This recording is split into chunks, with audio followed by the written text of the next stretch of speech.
자, 오늘은 이 얘기를 좀 해보겠습니다. 바로 미국과 중국 왜 이렇게 싸우는 거야?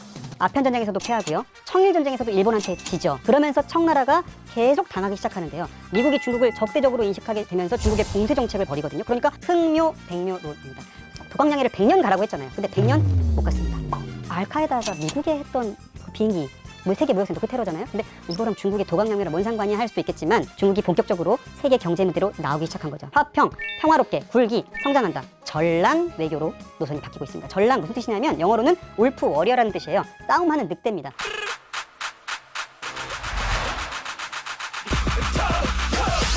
이렇게 중국이 많이 성장하다 보니까 미국 입장에서 어떻겠습니까? 야, 이거 더 이상 두고 볼 수가 없네.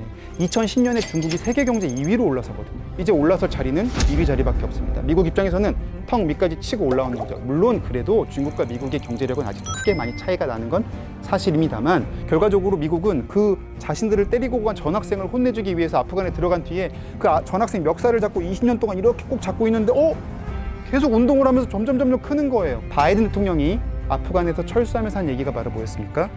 이제는 중국과의 싸움에만 집중하겠다. 한마디로 얘 신경 안 쓰고 이제 너만 볼 거야 라고 얘기했던 거고, 그래서 중국이 아프간에서 미군이 철수할 때 무책임하다고 크게 반발했지만, 사실 그거는 무책임하다고 반발한 게 아니라 이제 나한테 오는 거 아니야? 이런 얘기를 한 거나 다름없는 거고요. 사실 바이든 대통령 이전에 트럼프 때부터 이미 그런 조짐은 있었습니다.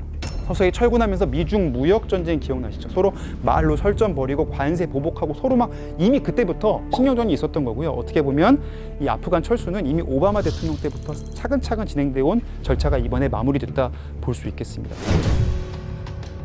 미중 관계의 미래인데 바로 신장 위구르 지역이 되겠습니다. 신장 위구르 지역은 중국의 왼쪽 편에 붙어 있는 티벳 위에 있는 서부 지방이에요. 중국이 볼 때 서쪽이지만 이쪽 중앙아시아에서 볼 때 동쪽이죠.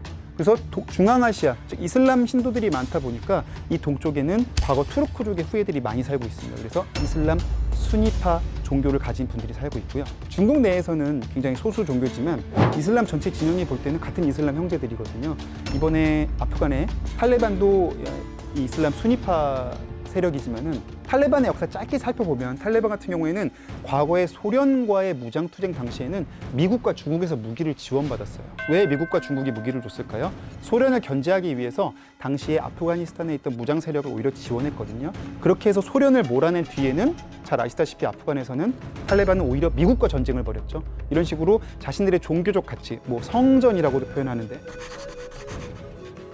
이런 종교적 신념을 지키기 위해서는 어느 세력과도 전쟁을 마다하지 않았던 그런 세력이다 보니까 이제는 사정이 좀 달라졌죠. 미국은 나갔고 소련은 진작에 나갔고, 그런 상황에서 중국이 지금 신장 위구르 지역을 실효적 지배하면서 실제 이슬람교에 대한 탄압이 일부 이루어지고 있다 보니까 이에 대해서 우려하는 중국 내 시선들이 굉장히 많은 거고요. 실제로 파키스탄에 존재하던 탈레반 세력 중의 일부는 실제 중국인 상대로 테러를 저지른 적도 있습니다. 그래서 중국은 탈레반을 굉장히 경계하고 있죠. 실제로 탈레반은 아프간 전쟁이 끝난 다음에 중국에다가 돈 달라, 지원해달라, 인도적 지원해달라, 물자 지원해달라 계속 요청하고 있는데 중국이 다 받아주고 있습니다.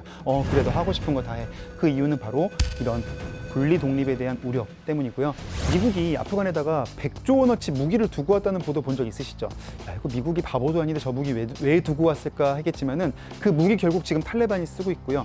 그 무기를 일부러 줬건 실수로 떨어뜨렸던 간에 어쨌든 중국의 안보 비용은 올라가고 있습니다.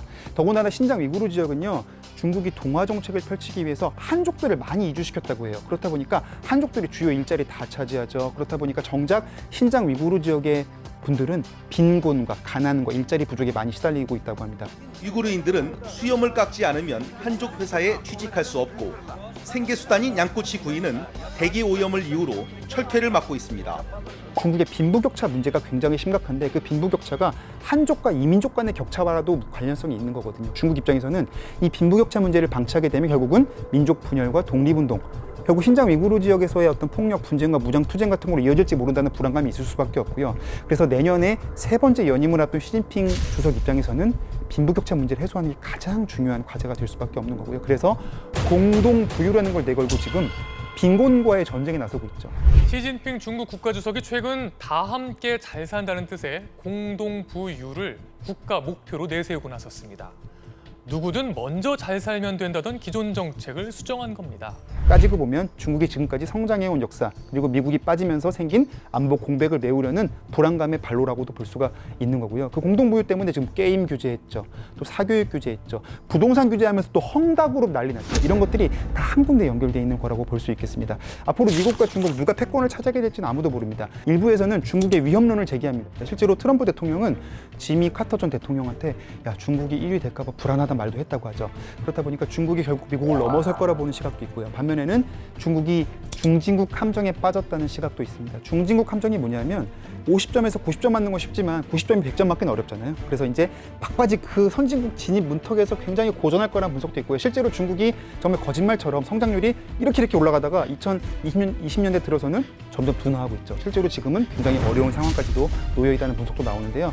어떤 결말이 일어날지 모르겠지만 확실한 건 우리는 그 가운데 끼어 있다는 거죠. 우리는 미국과는 안보적으로 굉장히 밀접한 관련을 맺고 있고 반면 중국과는 우리의 최대 교역국으로서 경제적으로 굉장히 의존하고 있습니다. 그래서 우리 입장에서는 양쪽의 어느 한쪽을 선택하기 굉장히 어려운 상황인데요. 자, 미국과 중국 이 싸움의 결말은 어떻게 될까요? 미국은 과연 패권적 지위를 유지할 수 있을까요? 아니면 중국은 지금까지 보여왔던 것처럼 꾸준한 성장세를 이어가서 미국을 넘어설 수 있을까요?